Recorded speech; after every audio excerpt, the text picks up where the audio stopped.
I grew up in the Southern Baptist Church. My mother was a pastor's daughter. She was a direct result of foreign missions. They had American missionaries come over to China based on offerings, and missionaries trained my grandfather to become a pastor. So giving and tithing has always been a really big part of my parents' lives, and something that they really passed on to me and my sisters. Even I remember a little girl thinking about 10% of my allowance in giving, and 10% of my time, and 10% of my service, and just making sure that I was fully present in the church in all those different ways. Well, and I didn't grow up in the church, and so I wasn't accustomed to tithing, and so didn't really start doing it until Jen said, that's what we're going to start doing.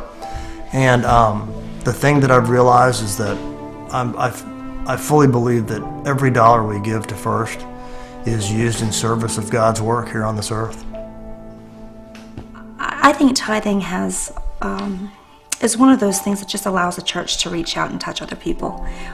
Whether it's our homeless ministry, whether it's our children's ministry, it's being able to come in and coming from a small neighborhood church is struggling financially. I think all churches struggle financially to a certain degree, don't they? But when you are able to come to a church where you can worship and not worry about all the pennies and nickels and dimes and things being covered, of course you want to be very good stewards of what we have, but not to feel that you can't minister to people because you're limited by funding is enormous. I think it's enormous in being able to be free in how you minister to people. So we have started the process of helping our children to understand about giving back to others, giving back to the church, giving back to God.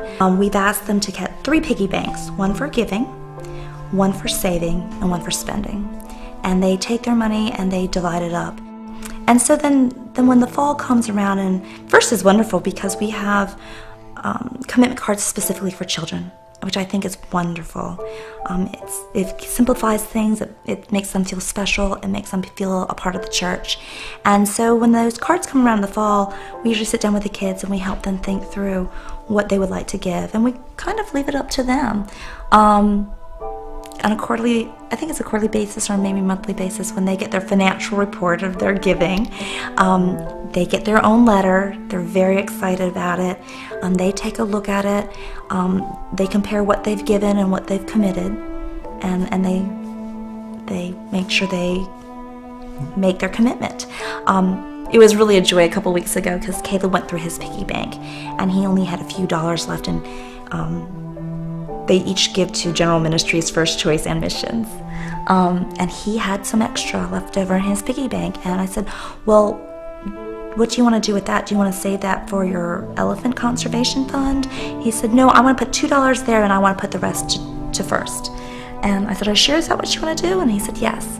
And it was just such a joy to see him feel so free and comfortable doing that.